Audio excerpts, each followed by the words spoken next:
Alright, coming back in after some very successful drawing videos.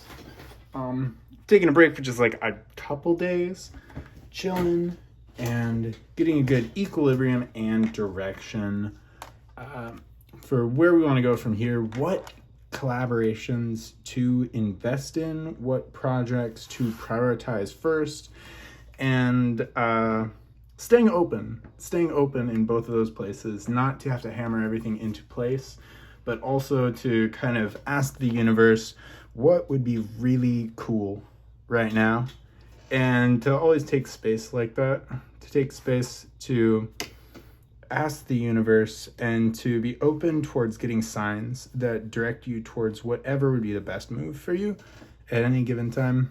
But while you do that, there are always things you can do to put in reps towards your goals, to put in steady progress and practice. Yeah. It's been fun.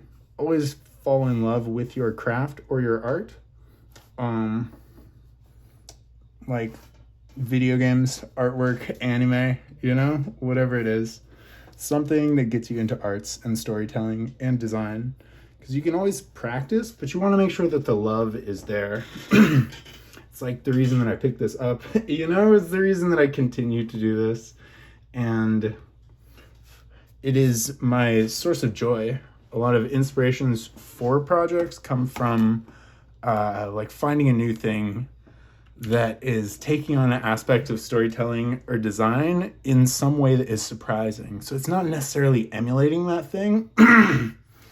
It can be, or combining two things together, but it could also be like that person did something so new and dynamic and fresh. It makes me want to do something new and dynamic and fresh, like your own spin on whatever captivated you, whatever awakened your imagination. So we're just gonna do some manga stuff. I've been running out and scripting ideas for one-offs and stories that we could do within this framework, and we're gonna do that. Fun vengeance artwork, and just thinking like, okay, trying to hammer down like my big plot and my mythology for the story, but also thinking to start a story in this world, you don't have to necessarily start there, to just take on something smaller and fun and run with it. I like to have an aspect of spontaneity. Today we're drawing from Dogs Volume 4 from the free preview at Viz. I got the first 6 volumes of Dogs, but they're in Japanese. I can reference them. Like, I'm pretty good at holding the page open with one hand and drawing with the other. But it's also nice to be able to just kind of stabilize the paper and use both hands to draw. And we're just chilling. This is super chill art space tonight. And to get into the rhythm of it. Oh yeah, something I was thinking of when doing commentating something that you're doing. So explaining what the steps are and kind of,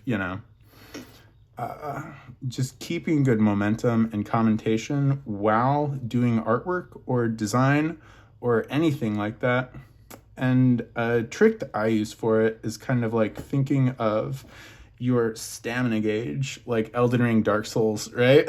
Your stamina gauge, like Dark Souls, like to keep a kind of light and fun energy while you're moving, so that if you ever have to break into explaining like technical things, you can, by keeping a light and loose focus most of the time when you're moving. Then when you have to, you can move very quickly and kind of just pull your focus to a point. And other times you just want to keep a light, loose, playful energy to kind of give your mind a little bit of a rest. Yeah. Okay, we'll try to move pretty quick here. And to stabilize our camera and bring it back to point, this definitely makes the best videos. I was going back in and checking out some of the videos I was doing on curvilinear perspective, where we're, using a bubble lens to create these fun little landscapes of design that are super cool. I'm thinking oh man, to take another artist or designer that had the digital painting skills that I do not have, all of those spaces would become really fun, really interesting, unique little like landscapes of design. And then even like as a fan of design, I'm like, oh man, anything that they could do, anything they could add to that, whether they stick to the blueprint or use the blueprint as a scaffolding to inspire their creations and their creativity, like super, super cool. I would be a fan instantly to see what was done in that space. And that's something that I always just recommend and can't recommend enough of. Oh, look at arts. Practice always pays off. You know, arts practice always pays off. And sometimes you get that Final Fantasy 15 stepping away for a minute to get rest after having, like, you know, grinded for a little while and putting in time and energy. And then you're like, this like shot of Bato holding a cigarette between thumb and forefinger there is just nice. Nice, like those three fingers.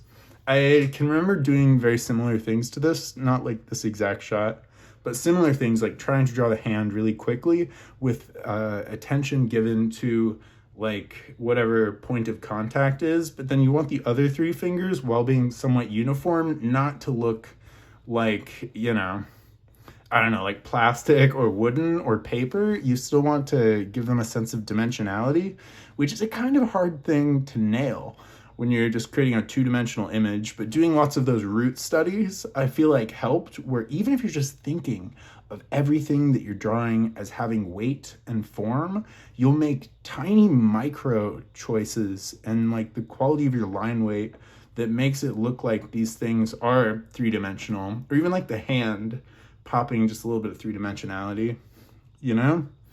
So as opposed to just being like there's any one technique there, I would say continue. You know, the technique is to practice, you know, to do root studies, to do dimensional, you know, studies and layouts where you're drawing like little shapes and ships and trying to make them like good and quick. And you're drawing like all these like forms in space. Then when you have to draw a hand, it's like, okay, there's the thumb and then there's the fingers, right? The hand's like curving forwards and it's like space for each finger, yeah? And then it's like, that's whatever, where the pinky is, and then that finger, and that into like, right? And it like looks pretty good. Yeah, so just continuing to do studies and practice, and then when you're drawing from your imagination or from reference, you can catch things really well. You know, you'll notice, and when you do notice that you've captured something that you've been trying to work towards and work for, you know, don't go on about it all day like me, but celebrate it for a minute, you know? This is all black, but I would not color this in black because when I stack other pieces of paper on top of it or just move my hand over it, it'll just make the entire thing become more, you know, it will become more, just like smudged. And we don't want a smudged page. Yeah. Okay. You can go ahead and put your, the spaces on the side if you want to. Yeah, that, you know, indicates each double page spread as such. It's really fun when drawing on the Viz website. A lot of their series, you know, if you get a $3 a month or $2 a month subscription to Viz, is like, they're so generous. They're so generous. They give you like the entire library of everything that was ever in Shonen Jump. But beyond that, on the Viz website, each manga volume of like everything that you can buy has a 20-page preview. So out of those 20-page previews per volume, I mean, we could do the first 6, you know, volumes of dogs and get 120 pages of dogs. Not quite 120 because, you know, there's a lot of titles and credits. Not that many, but... Okay, so when you're drawing like a scene with perspective in it, you know, to just have a couple lines there that indicate what your perspective is. There's like a giant hole in this road, but just to do the ones that capture that there is a road here and, you know, like a walkway.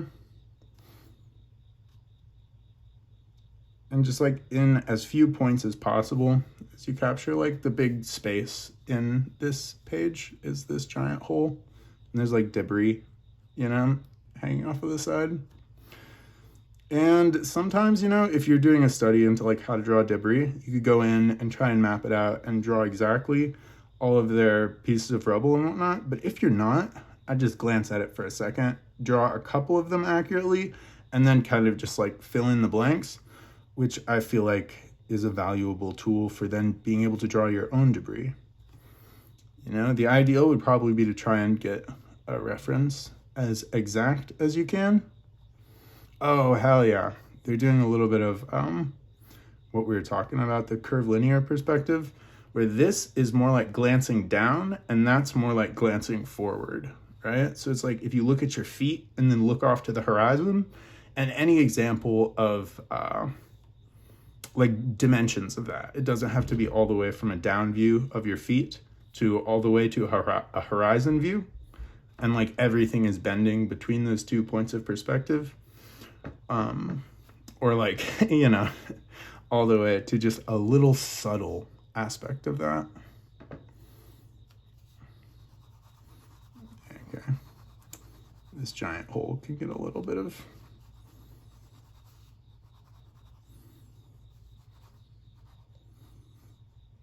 And just, you know, while you're practicing, just think about what kind of, you know, pieces of storytelling are happening. It's pretty fun.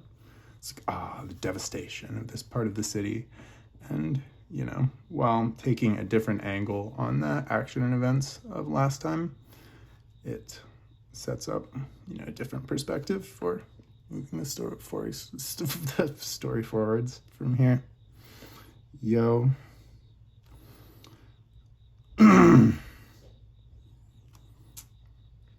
Yeah, we'll have to have like chill manga drawing music. Yeah, to try to look at each character and be like, where is their head versus like he's got a belt and then legs down to there. And if you map those like main points, then you can, you know, fit all of the details between them. Just like how much you've practiced anatomy.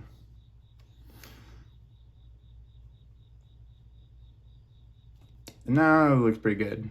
That was like the biggest thing that I would struggle with when practicing to draw manga at first, was drawing like the head or just any one part of the figure without thinking like, okay, where is like their top and bottom and like the size of them, and then, you know, putting those points in so that you wouldn't go too far in between any one of them. Or I'd be like drawing the torso and it would like be down like, you know, you wouldn't even get to the belt before I filled up all the space.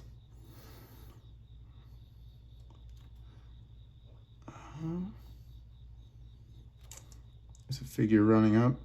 Draw someone running. It's like which leg is moving forwards and which leg is moving backwards. Yeah, and then it's usually almost always the opposite arm is forwards and then the opposite arm is backwards. If you try to get those things real fast, then yeah, if you're going to think of doing comics, it's always like, how do you do these things as quickly as possible? Because oftentimes illustrators and designers would have really good ways of drawing these characters, but they draw with the detail and the planning of a map to have the detail to spend like an hour and a half or something.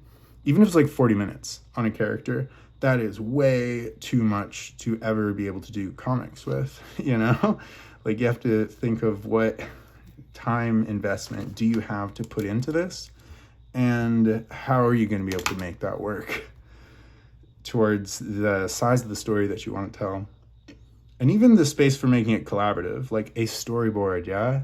Like awesome films like The Lord of the Rings, like Mad Max Fury Road, like a lot of awesome films were storyboarded before any camera was put to action and actors were, you know, attached to the project. The Matrix as well, 3 of my favorite films of all time.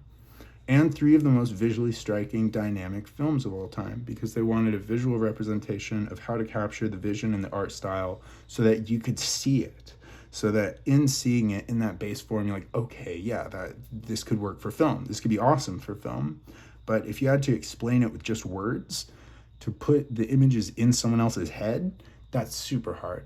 Not even the best writers could do it. Yeah, one of my favorite writers, Junot Diaz, says like, you know, he could write all day with all of his writer skills trying to explain salsa dancing to you, going through the movements and steps and the, you know, action and reaction. But until you actually see someone doing salsa dancing, you know, you're not gonna get it. You know, it's like 1 second of a clip of someone salsa dancing will do more than all the words. And drawing gives us a little bit of a medium in that space, you know, where you could do a drawing of some salsa dancing and it could probably still capture a lot more than a lot of words. So doing these details, totally extraneous. You want to think as you're moving along, like at what points were you putting in the most useful details? And at what points did you kind of start to go into details that weren't very important? So even when you're practicing, you want to be like trying to use your time effectively. Look at your bubbles. My bubbles are a little bit bigger than theirs are. Let's see, we don't need to do it with reading of the story and the bubbles, and sometimes it's nice to have these articulations of scenes without tying them directly to the story. Or in that way, you could also hardly put in any character details at all, so that instead of being like this specific cop that's talking to this specific dude here, it's just like two figures that are talking in this scene, and they could be anyone that could be anywhere. So there's a little bit of deconstruction of design that happens there. Heck yeah. Watch some Peter Han. Peter Han's one of those dudes where kind of like Feng Zhu, sometimes he's so good that it's like, Peter Han, he's on such a high level, and he's so good at not only doing all of these different aspects of design and illustration, but he's really good at explaining them too. And like, oh man. Yeah, his thing where he's like doing all the foundational shapes and how they fit together. One of the most recent drawing videos I definitely mention is a bit where he draws a stag beetle with construction, and then he does it with one line without picking up the line off of the page at all, and he does it like perfectly and artistically. Obviously, he's big on stag beetles and animals and using the pen to the best of its abilities. Not only has he practiced doing this for thousands of hours, but has also toured the art world and given demonstrations and seen demonstrations of the best doing this, and then practiced his own hand right after it to log those skills and lock them in. So to let it be inspiring instead of like, you know, oh geez, to just like with the techniques that, you know, he obviously has his base skill and his practice, but it's also the value of the techniques and those techniques expanding his base skill and taking them in these directions. You know. But the way that he explains art stuff and goes into it, I just love it, man. I love it. He's such a good teacher. Of course, even in that video, I don't know, like something goes wrong with the lighting and he's like, damn it, man. Like, what a perfectionist. Like, he seems super, super chilled out. But like one thing going wrong and he doesn't snap in any kind of like a, you know, it's not like a dramatic or like shocking way, but he definitely snaps a little bit. I'm like, yo, I hope you find in ways to be chilled out, Peter Han. And behind all that hyper perfectionism, there's definitely like, you know, oh yeah, there's areas where the sunlight is catching, you know, just these larger pieces of rubble down here.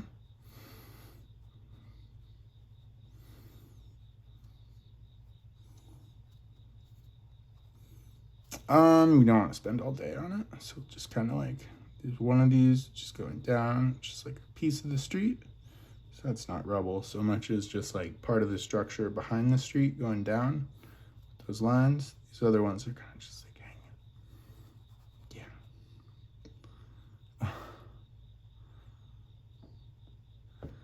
Yeah, you definitely want to like take care of yourself. If you can afford it, totally get some massage. Get some massage, do a spa day, you know? Put your, like, use your law of attraction. Put it to the test. Be like, universe, I want some extra money to give me a spa day. And when you reward me with the extra money, I'm going to use it on a spa day. Right? Like, let the universe know that you are going to follow through and will treat yourself to that. And then when you get a little bit extra money some way, do it for a spa day. Do it for you. Make sure that, you know, you're feeling happy and healthy and lucky, and that you're treating yourself right. You know? Stress builds up all the time, builds up from everything, and everyone's got stress. It's easy for people to vent and project stress if you got a boss, if you got coworkers, if you got a mom, or if you got kids.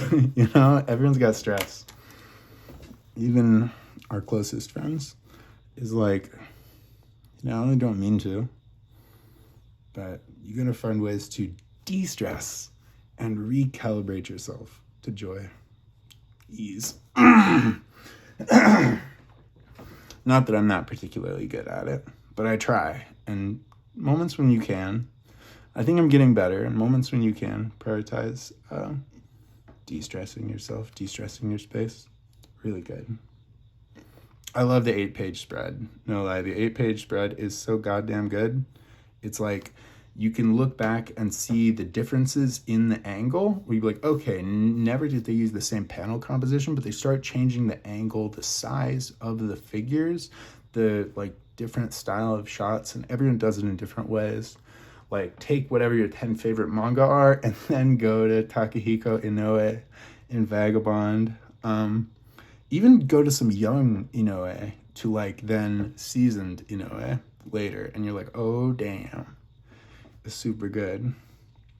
But still, it's like if you really, really love, and I really love the way Naruto's figures are like dimensional, dynamic, capture this sense of movement, and have a huge consistency in design, where the dimensions and proportions are like the same and in movement and all these things. I think Masashi Kishimoto does those things better than Inoue in those ways. You know, the way that Inoue captures movement is sometimes, you know, just like so magnificent and godlike and just, you know, wild. I'm not saying that he doesn't do that, but when you're like, okay, Masashi does have these unique things that he's leveled up and made as a part of his style and his storytelling that are uniquely super valuable and cool. Or even if you're looking at like some masters of masters, they can't do Masashi style like Masashi can. Same way, you can't like tell Masashi stories like Masashi can. Everyone has unique value and style. And even watching something like, I don't know, like Steven Universe, you know? Steven Universe is really cool in the way that they define the world with these types of cartooning, like the graphic design elements that they use to capture the sky, the way they have like these globular forms that they use to do fire, where like the fire is like these rounded like circles with like glow effects on them. And with their like awesome synth pop like soundtrack coming in, they capture this mood and this ambiance and this world so cool, where it's like, you know, I've never seen anything quite like it. And, you know, things like graphic design and, you know, cartooning, capturing pieces of graphic design from all the different, like Samurai Jack and these Cartoon Network shows. But stuff like Hayao Miyazaki, capturing, like, you know, globular forms in Spirited Away and Ponyo, the way they draw, like, water and liquid and stuff. And the combination between those worlds in a new way is, like, that's awesome. No one's got everything, and arts and design is something that's constantly evolving. And if you start to experiment with it even just a little bit, then you are a part of the evolution of arts and design. You can, you know, bring your own imagination. And this guy's head should be turned a little bit. I turned it to like a flat front angle, and you always want to look at, is there any kind of curve? You know, it's like that and that just a little bit. So, I mean, it never looks quite right if you just, after the fact, suggest in and do a little bit of adjustments to, like, make it look now a little bit more curved. But I'll still do that just a little bit. I mean, I don't have time to, like, erase it and go back. I don't know. You probably get the most EXP, I think, from spending... Yo! You want part of a Manga? Hell yeah. That'd be awesome. Nice. All right, I'm gonna get part of a mango. Yo, mangoes are like my favorite food ever. Truly, truly. Godsend. Okay, and we'll just do this one really fast. Reward myself with a mango.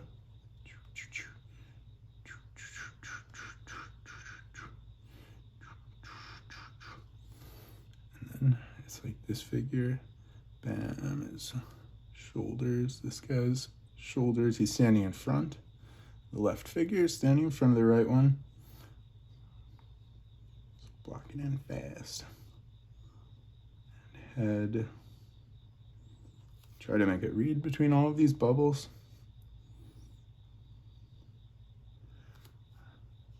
And they're just about the same height. Yeah. His arm here is catching shadow. You can add in even a little bit more. The shadow stuff. Because again, like trying to deconstruct the storyboards that you're capturing, so that you can then reconstruct them in your own image.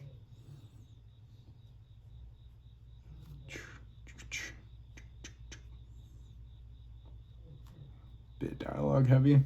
Let's see, we go to a smaller millimeter of lead, 5mm. Okay, there's a bunch of body bags here. Just 3 rows of body bags. And the body bags capture perspective a little bit.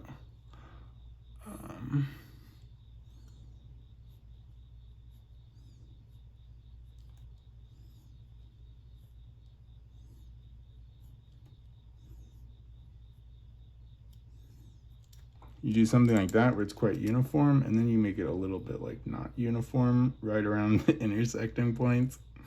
Watch everyone's tutorials. Don't just watch mine and think like that's the way.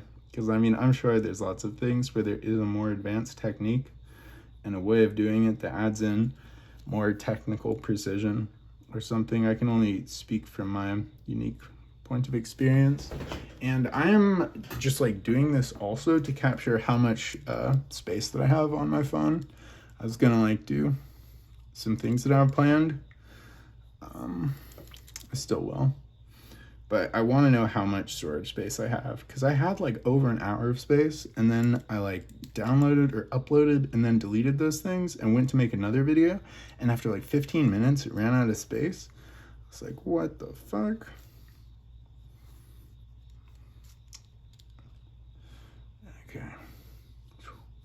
Okay. Thinking of run BTS. Okay. Run BTS is the jam. Run bulletproof, run bullet. You got it, run bulletproof, run. Now you got it, run. Okay, try to draw these really small. Because like this figure is like sitting down with his leg up and over, and there's a small crowd of people. We're not going to capture all of them. There's a couple more people who I think are being, yeah, they're just the survivors. They're just crowded onto a bench. Okay, and like that, you're like, are you going to learn how to draw a small crowd of people? Because if you want to, you can sit down and be like, okay, drawing a small crowd of people here is pretty interesting. And it's always going to be effective. Like, you never know when you might be like, oh yeah, I want to draw a small crowd of people while sitting on this thing. It could be useful to you at any given point in time. But while you're scripting, if you do kind of just want to, especially if you're just learning and you're like, fuck, man, I don't want to draw like 6 people here. I want to focus in on how you get main core characters and like bold movement and, you know, development in your story. So you can make a little 8-page short story that captures one character's journey through this space. And we're going to do that very soon, where we do some short stories and, you know, just break through the intimidation of having to be good. Every time that I've been able to do that, the stuff that I've done has been good. It's been really good. Sometimes it's been my best stuff ever.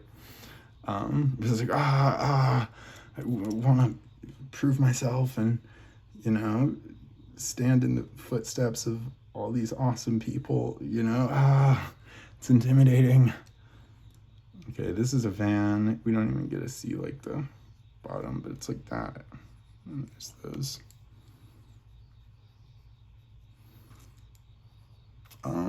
How's the... Okay, the shadows are kind of all over the place. If you want, you could just put shadows like go in one direction and then a little bit more from the van. Yeah, shadows are so good for making dimensionality pop. Whenever you draw like a little scene, where it's like a character that's standing in this space, you know, and then they've got a shadow, right? And then there's like a tree going up, and that tree has shadow. Yeah, with like shadow of the tree. Really good. Like instantly, this reads as a very dimensional space. I love it. There's a, you know, bench or something. And the bench has got to read like the foot of the bench and then the length of the bench. All a shadow. And you have this area, you know? Oh, I love it. The way you can pop through dimensional shapes of shadows is really good. You don't want to try to lean into that too much, where you're like, okay, we have to have, you know, dynamic shadows where it's got to be sunset all of the time. It's got to be sunset in every frame now. But you can always like pop some dynamic shadowing to really sell a dimension of your scene. In the concept art department, they call those 2 hours next to sunset the golden hours. Those 2 hours are called the golden hour because it is such a helpful time in concept art, because it gives every object in the environment that effect where everything has long shadows and you can just instantly pop their dimensionality, and it's like a cheat code. So there's a lot of concept art that uses that exact time and, you know, lighting schema.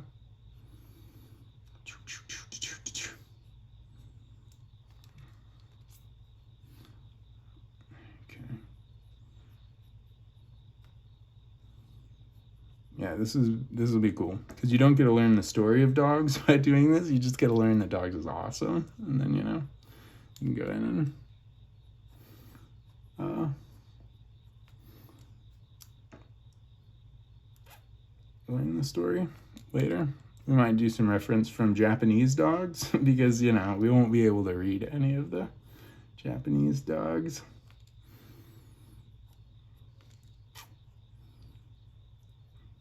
I'm thinking of going to Brandon Sanderson. And I kind of keep, you know, I'm like, maybe it could be better. Maybe we're gonna, but I think, you know, just going in and listening to all of his stuff where he talks about the love of storytelling. And like when Arcane came out, he was going in and doing like these 3 episodes of Arcane. And he has like this, like very active online presence where it's an appreciation of all kinds of storytelling, but especially with an affinity towards fantasy and sci-fi storytelling, but then just, you know, hitting all kinds of genres. Brandon Sanderson is a super prolific writer, you know? He has done, like, kids' books, some, like, very adult-themed, you know, mature books and novels. And just, like, breakout work, Mistborn, which is super cool. But, you know, definitely M-rated, strong M rating at all kinds of different points, sometimes to just, like, capture the horror of this world, but it's done well. He captures all kinds of different types of storytelling to be, in that way, is kind of like a meta storyteller from like all the different characters and worlds that create the vast, you know, ecosystem of storytelling and design. and someone that reps the vast ecosystem of storytelling. Like, we rep the ecosystem of design as well.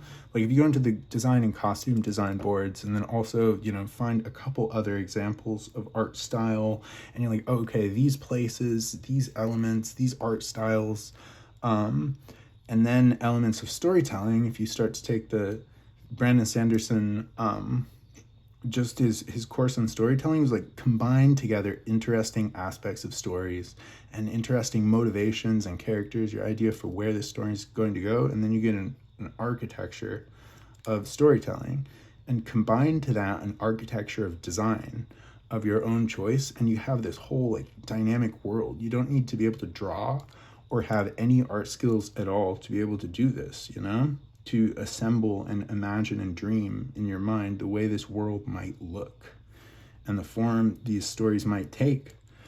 And I mean, honestly, in terms of direction and scripting, you can get jobs in the industry and start to create worlds. And if your visions and your dreams are good, you can hire artists and even writers who will take that vision and dream and expand upon it. And if you can explain what your vision is, you know, if you can step into the role of director, you know, you can bring your dreams to life. Truly, truly. So, dream bold, dream true. Okay, let's try to, like, we're definitely moving, you know. I feel like this is moving at a snail's pace, but it's good to spend a little bit of time to move slowly and then increase the speed on that, so you've got a nice clarity and style, you know, when you're like, okay, this is all reading really well, this is a good depiction of this world. Sometimes like, okay, it's a little bit crowded here, maybe not really though. I mean, as you're looking at this and then compare it to the original reference, if you're like, it might look a little crowded when you're drawing it in 1/8 scale or even less. But then, you know, think about, well, it's going to be a lot bigger and you could still change around the scale. But I might be like, okay, this dog's composition is nice, but you might still like change the, like, in the story that you're trying to tell, you might zoom the camera out or in more on any given instance. All right, I'm gonna hit this mango.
Ah, good goddamn, this mango, it's great.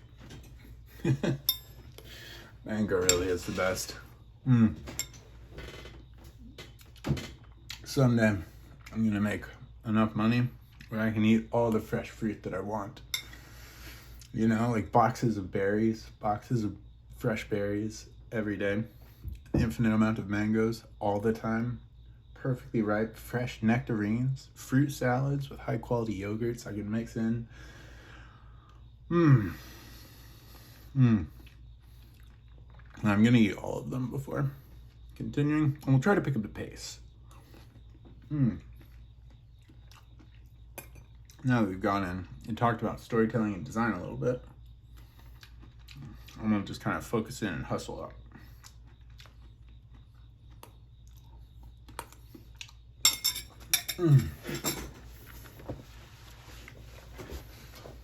Not to say we'll do it without talking. We'll probably end up talking it up. But, to see how quick we can go.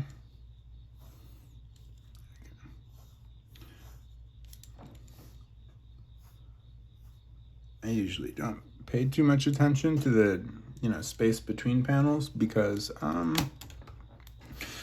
if you're using Photoshop and whatnot, then you can do a lot fancier stuff in creating the space between your panels and combining your panels together. There's a lot of things that you can do there. Cool. Capture the angle on the sword into the distance. And then shadow the sword. Like, by faster, did you mean like no faster? Not, man. The sword's wicked cool.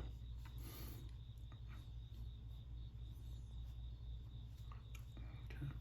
This lady's head down angle coming in. Hand resting against the face. She's got very small proportions. I think she's like less than 3 foot tall. Has giant cat ears. And she's an old lady and a mafia boss. I love cat girls so much. I went on the stupidest, I mean by stupid I mean kind of like awesome, just tangent about cat girls to one of my friends I hadn't talked to in a while. My friend Dojo. And we touched base after like years, And like all your friends out there, when you talk to each other again after having not talked to each other in a long time, it's like you get right back there when, when you can, when you're in a good energy and mood, just like you can move between the years. Talking about arts and design, storytelling, but mostly cat girls. Brings me back, man. I remember being a kid and seeing cat girls and being totally mystified. So before I even like started watching Inuyasha, being like, oh my god, he's the man. Cat girls, kind of just a symbol of anime in this world where like anything could happen, but it's dynamic and sexy and fun and unusual and just like magical.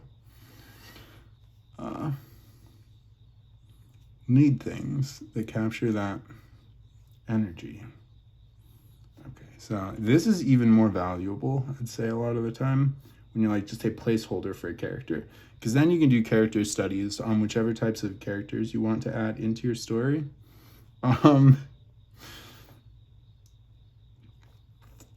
Dojo's a good guy.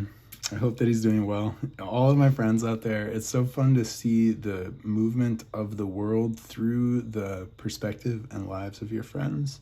Like years have passed, many things have changed, other things haven't changed. You think about what's happened in the last 5 years, in the last 10 years, what has happened in the world, in your own life, you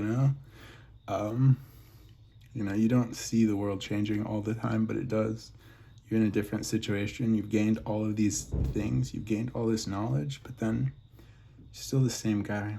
You still have the same heart, Some things like love of cat girls haven't changed and have only grown greater over the years. This is cool. It's Mihao looking awesome, trying to capture like spaces. Ahmed Al-Douri does this better than anyone, but kind of just capturing shapes that represent the face, that represent especially highlights and shadows, like on clothes. If you draw like some of these scribbling lines that then capture the form. It's good to stay open about whatever direction the universe might take you in, you know? And to try and do good. To do good, to be an example of everything that you want to create, the change that you want to see, you know? Like if it's being creative, it's never giving up ever, you know? It's being fun, finding the fun in every day and bringing that into everything that you do, you know? To, you know, walk the walk, you know, to be an example of that in any way that you can.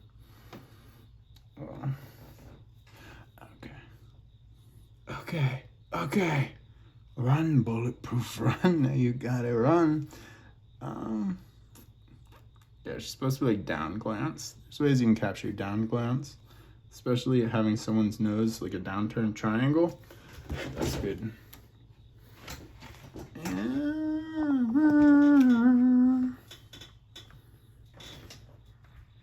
If we time lapse this video, use the.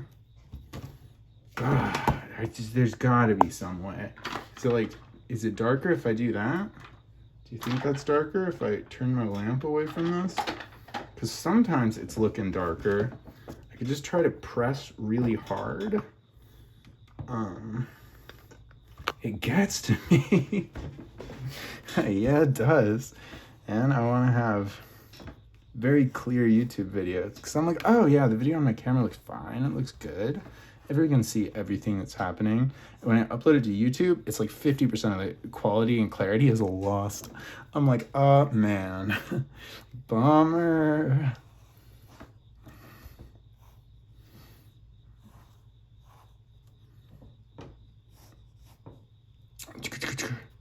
Okay, 4 almost equally spaced.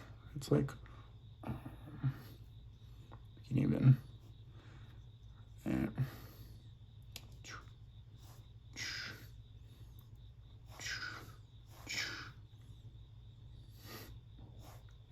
Yeah, I'm not gonna go back, but I will do that.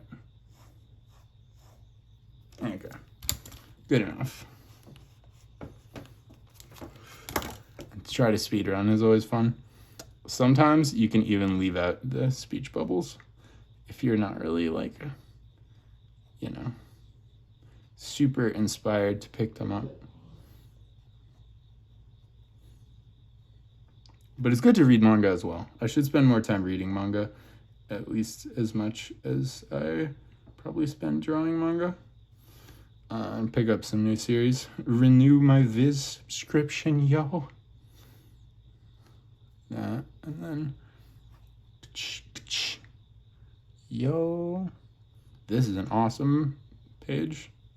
You see this figure with a sword in hand, and the sword there. The sword gets bigger as it moves towards the ground. It's a low angle glancing up, and the figure is all captured in shadows.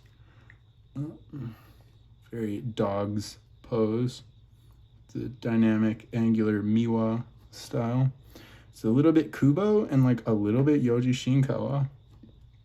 I freaking love it.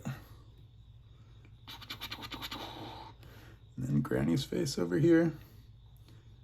I like the way there is a universal language of manga, right? That if there's something is covered in black, that's because it's a memory, right? So if like the pages around the panel turn black, then it's a memory. Because there are so many flashbacks and memories in manga, and it becomes one of the like go-to, just it's part of the language of design of manga storytelling. You know that that is a flashback or memory. I love it. Yeah, and the Vengeance comic, and I have a pretty good memory of the original blueprint that I wrote up for like what I thought of the 3-act structure that the story would take.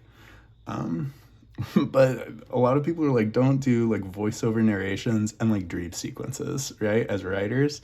And I'm like, I freaking love voiceover narrations and dream sequences. So I was like, I'm gonna make a story that's got so many voiceovers and dream sequences. That was just like in the first type draft. I took a lot of them out, but I was like, you could lead in with a dynamic dream sequence and voiceover of every single chapter, but have all of them be different and to like create this parallel to the action and the movement of the, Hollywood blockbuster popcorn action, B-movie revenge flick type deal. I love the mangaka of Fullmetal Alchemist. She said that in addition to being inspired by history and like historical fiction, she's also inspired by like B horror movie type things where sometimes you have just these what the fuck type moments where they throw out the book on what can be expected or not expected, and as a storyteller that giving you like just like this powerful creative freedom and control, and grounding that against integrity and storytelling is a really cool thing, like sometimes Pulp Fiction, not the film Pulp Fiction, but Pulp Fiction novels are just made to get a quick buck, right? A quick buck selling this genre fiction that has all of these expected like hard-boiled detective fiction, sexy dangerous ladies and whatever. In a lot of sense, manga can fall into that category of like just making a genre to have these popular things that hit like a niche audience and sell the thing, to transcend that. But sometimes, whatever, unique like places of storytelling come up with interesting things. Like the film Pulp Fiction, being like there was batshit crazy things that would happen in those Pulp Fiction novels that you wouldn't see anywhere, that you wouldn't see anywhere. Okay,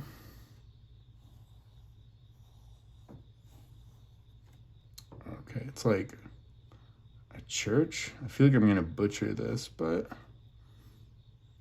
does it perfectly.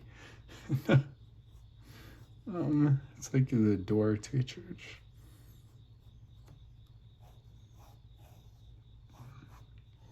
Perspective.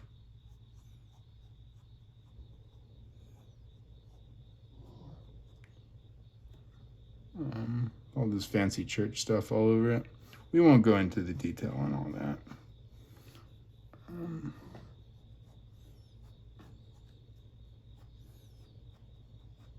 Love all kinds of aspects of storytelling.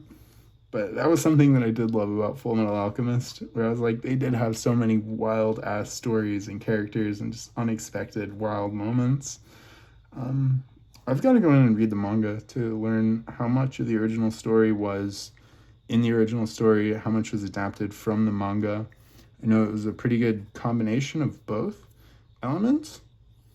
And then Brotherhood comes in and follows the story of the manga as it progresses into the future, but also adds things in to the beginning of the story and like condenses other things to move it forwards quickly and set for theme.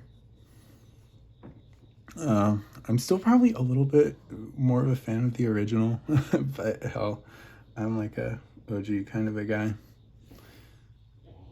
Whatever is your original influences and what is your introduction to any given field, and those things become the symbols that represent that thing, even as you adapt. And if the things that were your introduction to a field aren't like the ones that are best, even in your opinion, is like to also find all the master level things and get a grounded and balanced, comprehensive perspective of whatever is your field of interest and study.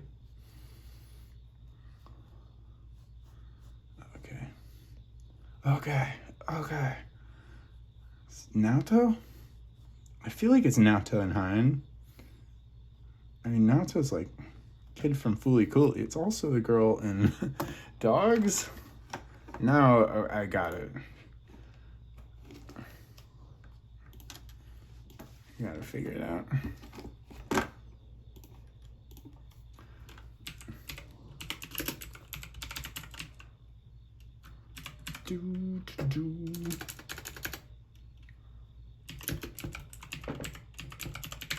Oh, this is lovely. This is a whole bunch of yeah, Nato. Cool. Sorry, I had to. Okay, yeah. She wakes up in bed, glance over. Nil is there.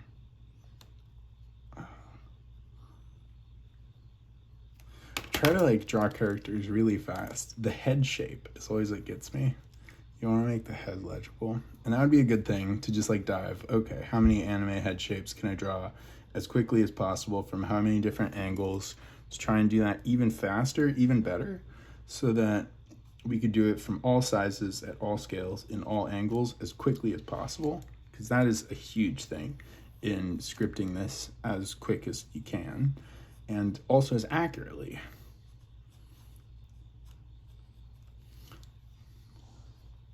That'd be really cool. Yeah, I know. Rumiko Takahashi, the mangaka that does Inuyasha and Ranma Half, said that with her team of like 4 assistants, she would like spend the day scripting and like getting all the panels, all the dialogue, every part of the manga and the characters done in like 2 days. Or she like script the whole thing in 1 day and then do like all the characters in the next day, and get the rest of her time free, which seemed like such a liberating concept from a lot of the mangakas that are like, you know, just on it all day, like 10 hours a day, every single day of the week or something. And I'm like, that's crazy, you know? You want to have a relationship and, you know, also relationships with friends. Geez, if you want to have kids and you want to have relationships with them, it's like, oh shit. You want a work and life routine and schedule that will enable you to live your ideal work and your ideal life. And for me, that was always like to be able to, you know, have a good family life, but to create your own family life as you invest in the perfect relationship. Eventually you dream of maybe having kids. I want to be able to make that my priority, you know, and to have your art and your storytelling in service of life and not the other way around, you know? Never to be like, your life is in service of this storytelling, even if it's this super grand dream and vision. So that's why all of my dreams and visions are collaborative. It's how can you delegate the work? How can you make it super collaborative, where it's like many hands can make light work. And if you have this grand vision for a story, it's like there's a good chance all of these other artists would love to help you to tell that story and to bring those visions to life. And I think it's a work of maybe even greater artistic integrity to open it up to collaboration in that way. And to be like, okay, you know, it's not just your story then, but like the world's story, you know? And I think that's going to be also the story the world needs. And, you know, it's something that's just like really beautiful to me and really meaningful as well, right? Like you don't want to, you know, your life to go by like trying to create this awesome thing. The world has so many amazing stories already. And it's like, we can make those amazing stories together as well. You know, like there's no reason to sacrifice yourself, or never to sacrifice your family or your loved ones, you know, because I'm sure they want to help you achieve this awesome dream too, you know. They might minimize themselves even, because like, oh, of course, you're like this creative genius, you know, that you've got these grand dreams and visions, but, you know, it's never worth that, I don't think. And also, if you had a really, really, really great relationship or family life, like there's genius there, you know, like maybe you set up a YouTube video or streaming platform or something to share your experiences as you learn and grow and level up as human beings. And it's just like this beautiful human story that could be more inspirational, meaningful, and positive and impactful than any manga that you'd ever make ever in your entire life. You know, and it'd be like a journey of like love and communication and like all these things that are just, you know, the most meaningful, you know, and no one gets minimized, you know. You never minimize your loved ones, and you let them know how much they mean to you, you know. And then you can make awesome stories and designs like in your free time as well. You could set up the coolest arts production company, you know, you can scale for dynamic collaboration, you can delegate all of your work. You can give your work to other people. Like, how many times people would love it if you gave them the coolest idea for a story ever, and you've saved yourself like 7,000 hours or something, so you can celebrate from there. And that's a big part of my dreams, you know. It's a huge part of my dreams. And bit of that comes from Stephen King in his book On Writing, when he talked about that quote, like, your art should be in service of life and not the other way around, like, ever. And I'm like, yo, that's so important. You know, growing up with a little brother and sister and just being a part of a family is like, you know, you'll see like, I'm so excited about doing this really awesome thing. But if you're like not paying attention to them, you know, if you're minimizing them to focus on something you've learned or something, you realize that there's like a coldness there, and there doesn't have to be. And if you make your consideration like paramount and you bring that into it, you know, you can minimize your dreams instead of your loved ones. Yeah. And you can always pull that window out when you need it or whatever, but never ask anyone else to validate the work that you're putting in either. You know, if you're like, it's important, it's interesting, it's meaningful. It's like, yeah, but you know, nothing's worth sacrificing of the time and the energy, the importance of the people around you, you know? Amen to that. This dynamic shot. There could definitely be some like action lines. When you're doing action lines, just draw a couple of them, the biggest ones like that, and then draw in between them.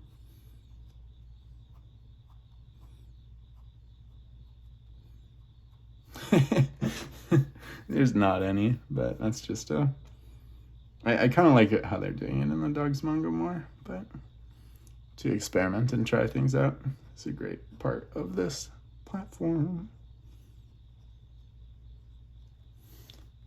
Right. You're tired now?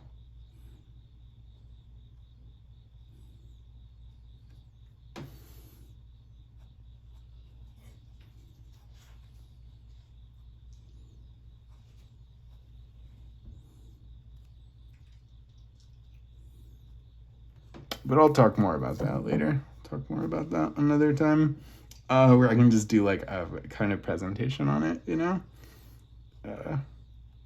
and to give examples of that in my life and my work. You know, you should always walk the talk.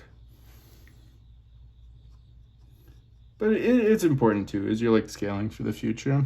And if you're doing manga, yeah, it's like you follow the big manga guys. It's like, okay, yeah, you could easily do this your entire life, every single day, all day. But then you could do so many things. Modern technology and communication opens up so many doors, you know? Like, it doesn't have to be about your stories. You can tell your stories and be a part of it, but like storytelling appreciation and such, creating communities around it to add to the amazing like architecture of storytelling that already exists, totally huge. Totally goddamn huge.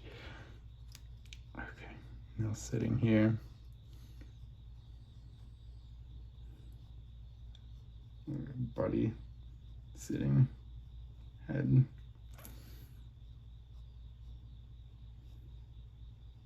I'm gonna try and at least finish this next page before we... Okay, there's almost nothing on this next page. Yeah, you'll be like, oh man, I did like so many pages here, but these pages have been super sparse. Sometimes you will find pages that are like 5 times as dense. I mean, maybe not 5 times, but...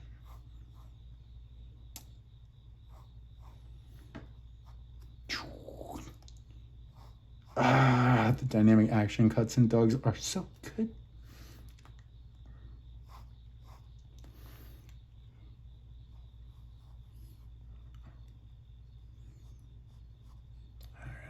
The kind of a wild angle of a shot. She's laying here upside down. I wonder if he draws it upside down like this, or if he kind of like angles himself around the paper to draw it right side up. That's probably what I would do. I can't say for sure. It's actually looking pretty good. Yo, yeah, after you warm up a little bit, then it feels so good to learn something that, like, a while ago, even a year ago, catching that angle would have been mighty goddamn hard. Drawing someone upside down is usually like much more difficult because you don't have the muscle memory of like what fits together, or the mental memory of like, if that's there, then that's there. Like just changing around the angles and proportions on things is a really good thing to do. So you're not just imagining like the eyes are above the mouth. You think the eyes in relation to the mouth is that, so that you can rotate it. Not like the nose is below the eyes and above the mouth. You think of the nose in relation to the eyes and mouth is.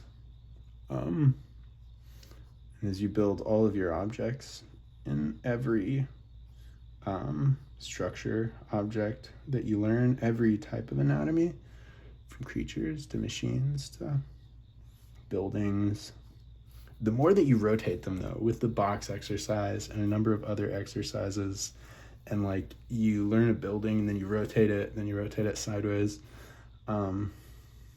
then you will be learning more. Learning way more, you know, everything becomes like dynamic.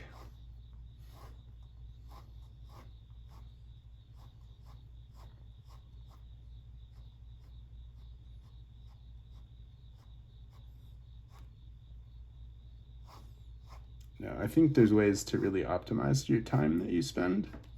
But there's been like certain days or even hours in a day where I've been able to outline and just get out my ideas and break an idea for this entire world, this entire project, the direction, the theme, the arts. You know, I could feel it, I could breathe it. And to then make it collaborative also, where once you've captured that direction, you open a lot of it up. You open it up, you know, have this dream and this vision, but the dream is larger than you could dream alone, because it's a dream for collaboration. It's a dream for what could we make of this together if we make it as cool as it could possibly be. Where you think of how good you could do it. You know, if you're making it like whatever your own personal symbols are for you. For me, it's like, you know, Kojima Trigun. You know, if you had Kojima Trigun style, you know, it's some Hayao Miyazaki emotional storytelling. Those are different things. It's not always Kojima Miyazaki, but just like whoever your biggest influences and inspirations are.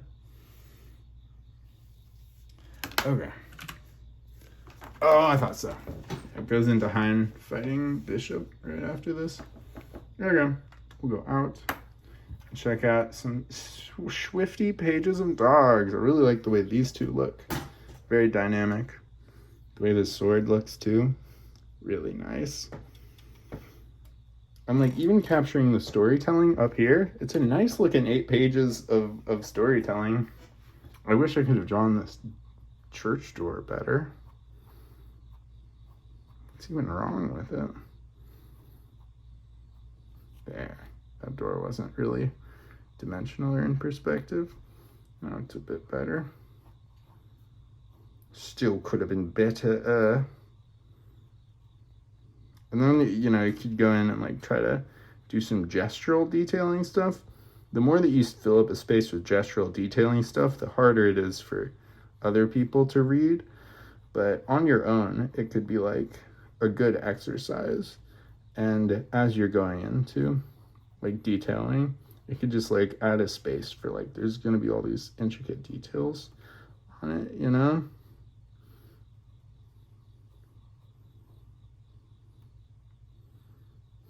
Because I do like, yeah, adding some intricate detail work. Yeah, this is a nice like speed and clarity.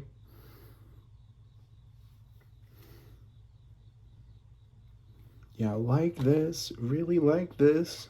We're gonna go in after doing a little bit more of this, because I definitely wanted to capture dog style. I also want to capture No Guns Life style. No Guns Life and Dogs seems really good for like Blizzard stuff, you know? I promise we're gonna do a Tracer comic, and we are, you know? We are for sure. I definitely promised to do some Vengeance comics, and we will. Yeah, totally. And not to be intimidated, but just to have fun, to move forward and let things take the shape they take.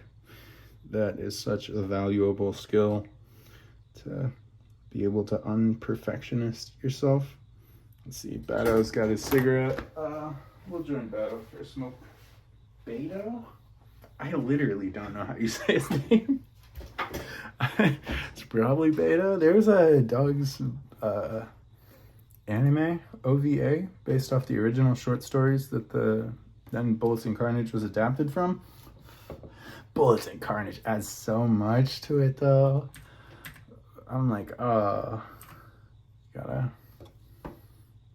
do Bullets and Carnage. I'm happy that they haven't done it yet, though.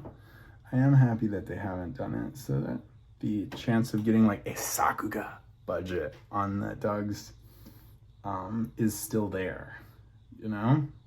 It's probably greater than if they had done a pretty good adaptation with like whatever, like Naruto animation or something. Not that Naruto has bad animation, but there's a lot of complex movement and like crazy perspective, like this gunplay type stuff. You'd want it to be like an EX level anime if you're going to capture much of the value that the manga brings to the table that makes it unique.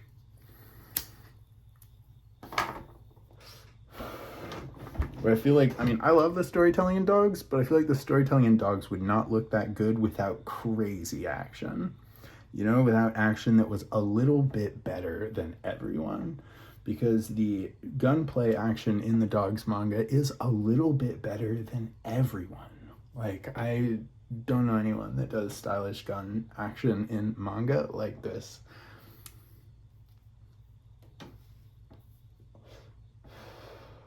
Even like brilliant action comics like No Guns Life. Oh, No Guns Life is so goddamn good too. As far as like, you know, what's like off the beaten path manga, No Guns Life is so good. Their line quality, it's a little bit rougher. It's a little bit unrefined. I love it. Kojima was coming onto his Twitter feed back before Twitter was X to say that he bought the box set of the No Guns Life manga and was just amazed by the art. Again, Shinkawa inspired, you know, for sure. There's some Shinkawa inspiration, but then other places as well, not only Shinkawa. Fucking Heart Gear and Black Torch. There's at least a couple illustrations in Heart Gear and Black Torch is just like a Shinkawa illustration in there. Like the way he captures figures in the distance, like slightly abstract, and the way that he does mechas and stuff is just like Shinkawa style. But then, you know, Tsuyoshi adds a lot of his own character and flavor and unique combination of things. I like these these figures up here with the shadows on them. That is a great trick and tool. If you want to, like, you know, have like bold shadows, a little bit more shadow on things, and then it really like pops, like there's a strong light hitting it from one side. But you want to do that within the depth of your storytelling.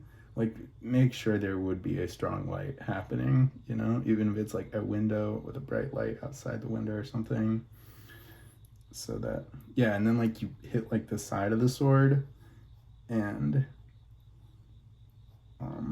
the side of the hilt of the sword and the back of the blade. Just a little bit, and it's like a three-dimensional object now. Here, we can zoom in on the sword. We made it look way better. Ching.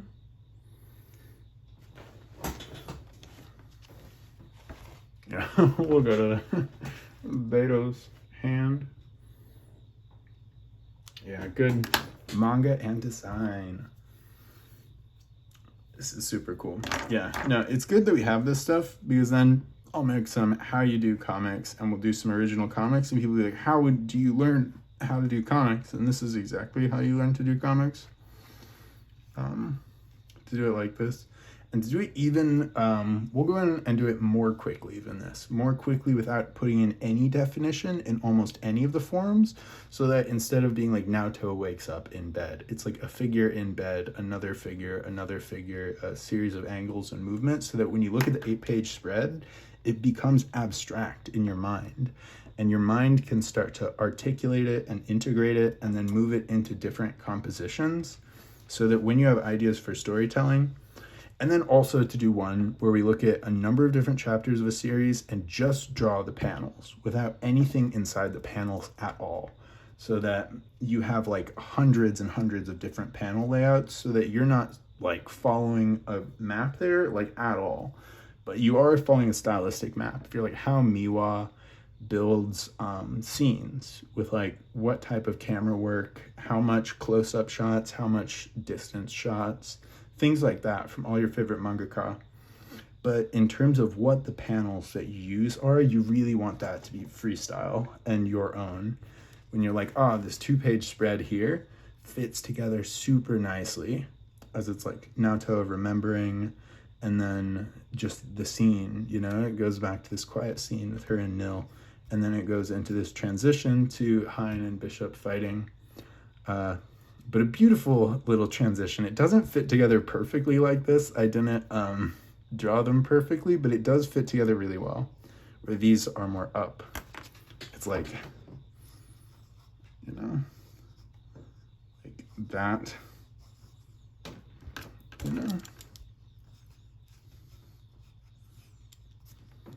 is how it is in the manga. They look nice together. Yeah, all of these scenes and the characters. And if you do this, again, I'm super,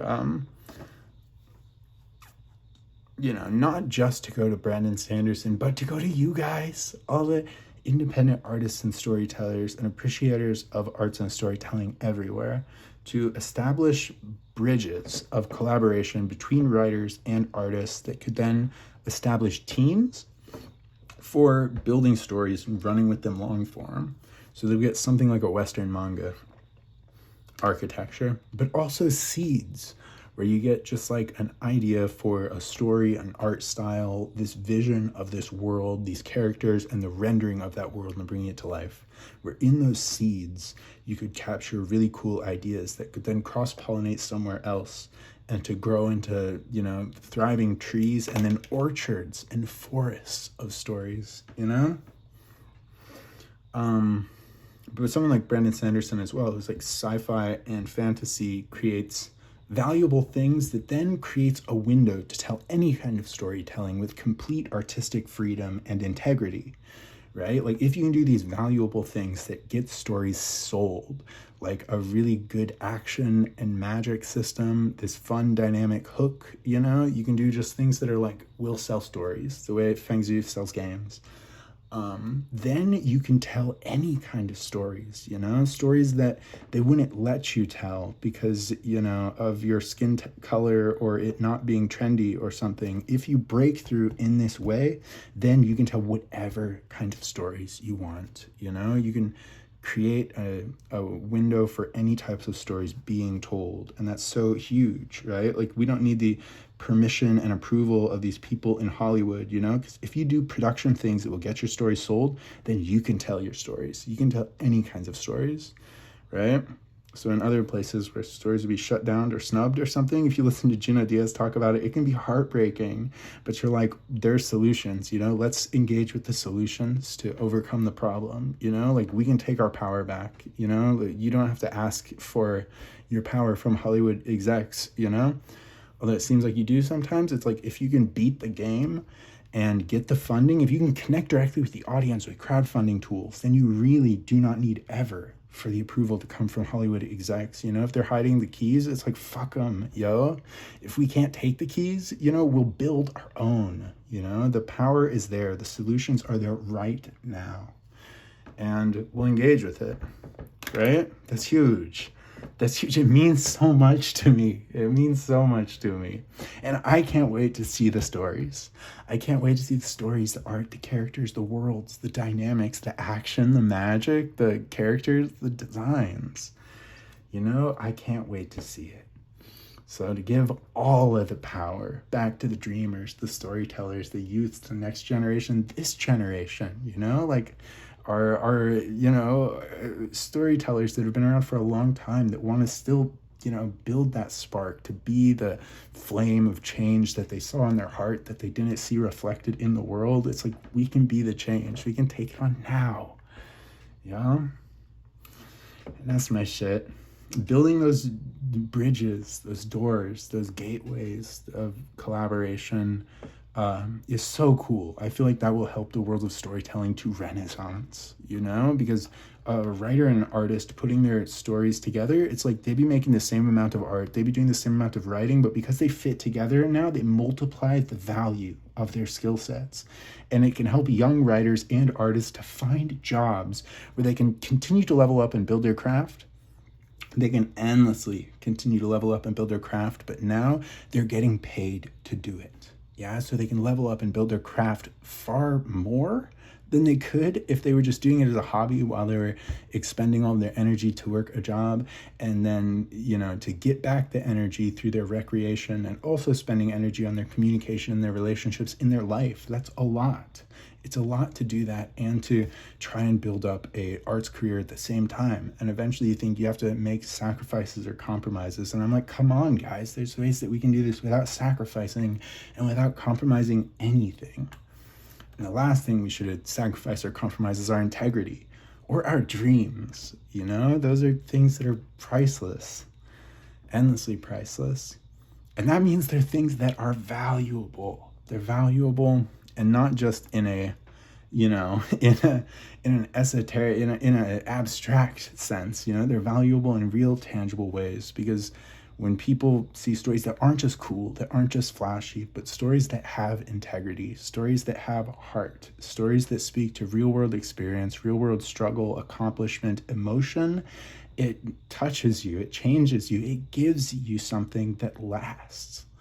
You know, something that makes a difference, you know, something that could become an example to you, to choose a higher path, to believe in yourself, to, you know, to believe in yourself when it matters. You know, if that story made a difference, you know, you vote on you now and your dreams. That's the biggest thing.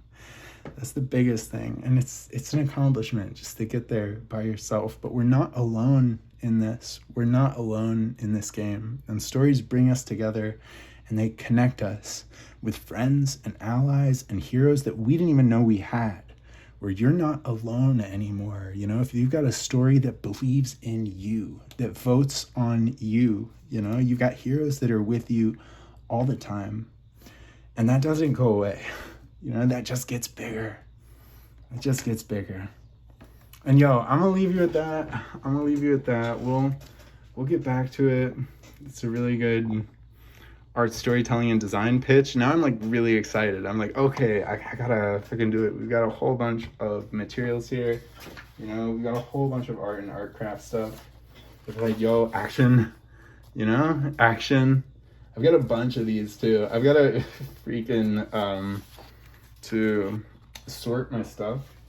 Characters, all kinds of wild characters and designs. Like, who's this dude? This tribal kid, like all full of confidence. Like rogues and heroes and mages and all these sorts of characters. A tribal mountains man, like who knows, this, you know, demon princess, or maybe just someone who found a mask. And it's like all these ideas for characters coming in. We'll do some character building. Creatures, yeah, this is not long after doing that witch hat and doing some dragon designs. Like, I don't think I even had a reference, or like a light reference. I had a light reference and then freestyled it. Like all of these little RPG scenarios, like turn-based combat stuff, is a really great technique. We're gonna do a video on that, doing heads from all angles in the boxes. You can also do figures from all angles in the boxes, and then you can start to do anything from all angles in the boxes. Once you've made a mental map of the boxes through the box exercises and through fitting objects in them, then anytime you get a new thing, it's that summon from Final Fantasy 12, the water summon. I know he looks creepy and awesome, he's the best. Then you know him from all angles and you can articulate them, not just in terms of design, because it really helps your design, but also in terms of creating different angles for comics with like a dynamic perspective. You know, you can do a low angle shot, a side angle shot, you can draw it in movement, all these things. Just catch some Mistborn. Yeah, look how good is this Mistborn figure. Hey, yo. Way good. Like Overwatch, yeah. Overwatch stuff. Mechanical design stuff is so goddamn fun. We're gonna find ways to do mechanical design. You know, yeah, just doing tracer, kicking ass, and all kinds of stuff as a way to light the flame and the fire of everyone in Overwatch.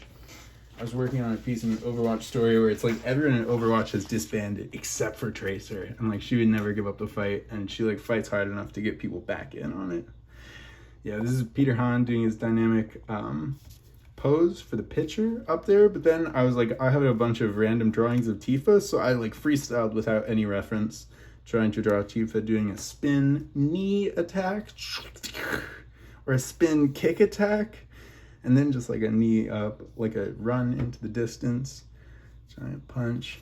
That's cool. I don't think I had any reference. After watching Peter Hahn draw, it's like, oh my gosh. Oh my gosh. It's quite good. Yeah, to like Tifa doing all kinds of battle stuff. I drew this on stream. I didn't know that the Twitch stream went down after a week. It was such a good stream. I can do better now. We will do better now. We are doing better now. Like, even sometimes a simple sketch is a really good one. Yeah. We're gonna deliver those packages. We're gonna deliver those packages like Sam Porter Bridges, man. We're gonna get the right stuff to the right people, because when you deliver a meaningful package of the right stuff to the right people, it makes the biggest difference. These emoji designs. The emoji designs are so huge. I've been talking to everyone for the longest time about how this is a multi-million-dollar thing. Every single person uses emojis. If you find a way to level up emojis and make them look better than the emojis that everyone uses, I know everyone's already using emojis, but if you use a platform that makes cooler, more fun emojis that are more dynamic and expressive, like these, and a way to, you know, communicate those emojis that is so goddamn big. It's so money. No, emojis is like a, you know, multi-million, $2 billion thing that fits in everything that I love about arts projects. It gives it to people. It gives them a way to cheer people up. You have people expressing themselves in their own creativity through the emoji, through the use of the emoji. You know, you're doing it in fun ways. More near Thanato. Pretty good. We love Tubi. I think we've even got a better one. Okay, we're gonna go in with an art review here very soon, where I actually get like the best like 50 or 100 drawings. We talk about things that we're learning and doing in all of these ways, so that we can make some of these materials where it's like, if you want to learn how to do any of these things, then watch the corresponding tutorials and videos where we talk about it and give demonstrations of doing all of these things. Okay.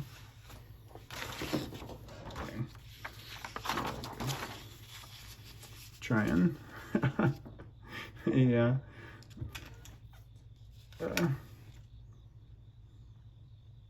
To do a quick capture.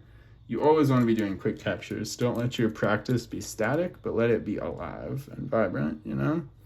Let it come to life through you, and to build on that, you know? Okay, we've got to fit it. We've got to fit it. Got to fit it, and if we can, I think we got a fitted suit, because this work is money. So money. So money. I've done so many. When it's a labor of love, when it is a labor of love, then the work comes out of it. And You can do practice all night and you can build on it, and you're like, oh snap, I've done comics practice and design and illustration already, but this is a different thing. And it activates that side of your mind as well, where you're like, okay, how do you capture the angles, the movement, the character, the life? How do you bring that in?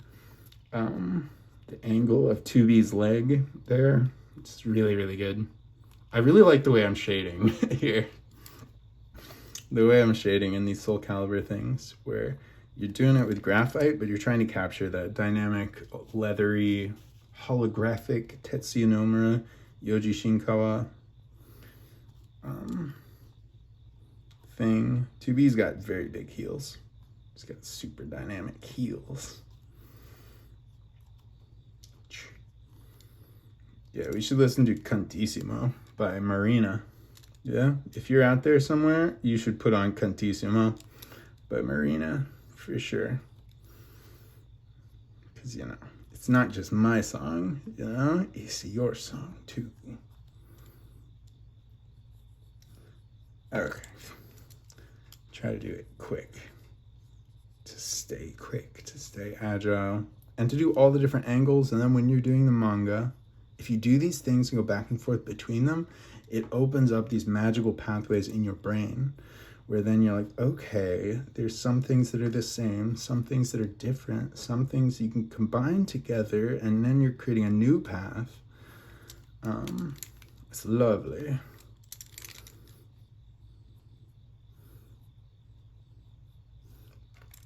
Okay, I don't think the video would get taken down. I'm just like frightened that it would be like, you know, it wouldn't let someone from some region see the video because I put in part of a song. I gotta figure that out.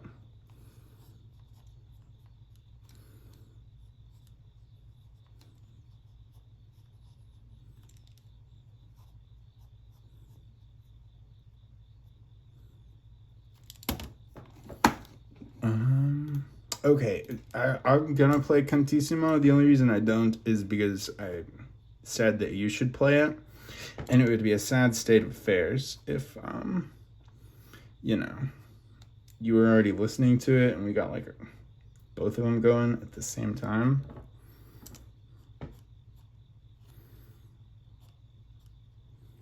Okay.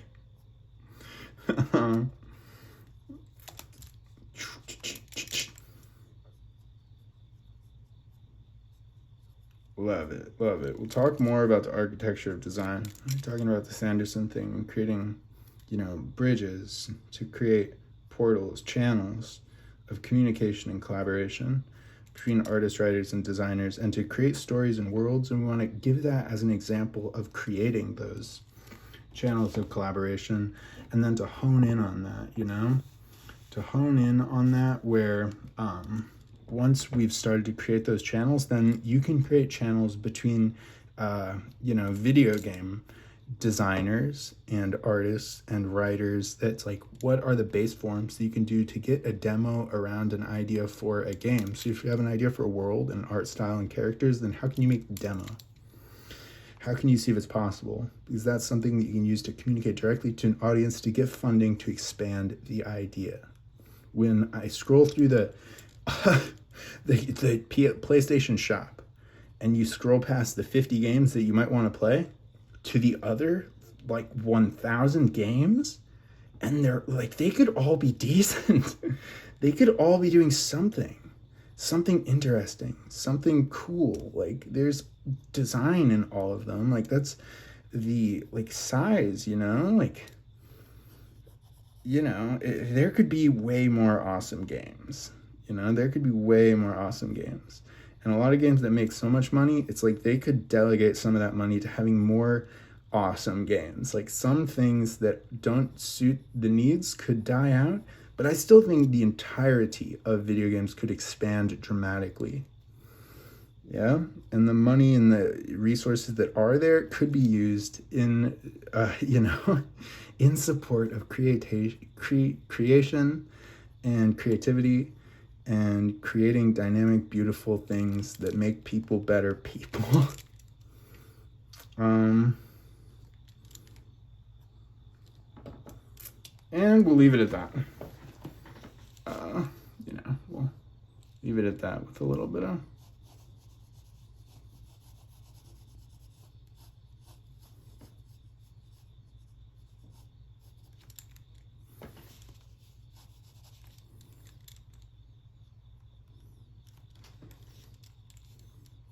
and then just like pop the shadows just on the side a little bit.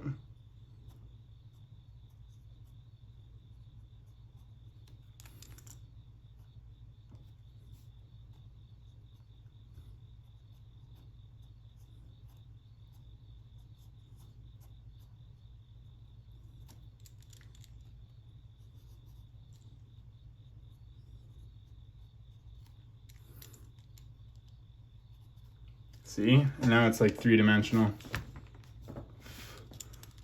It's dimensional and awesome. Chest, and also like highlight.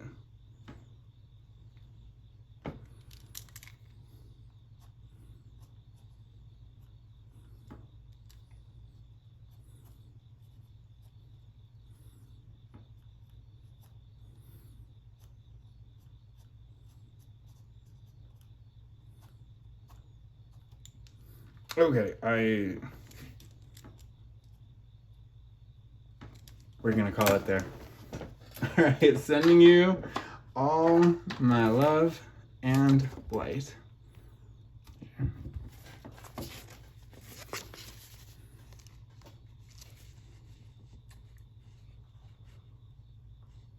And happy drawing.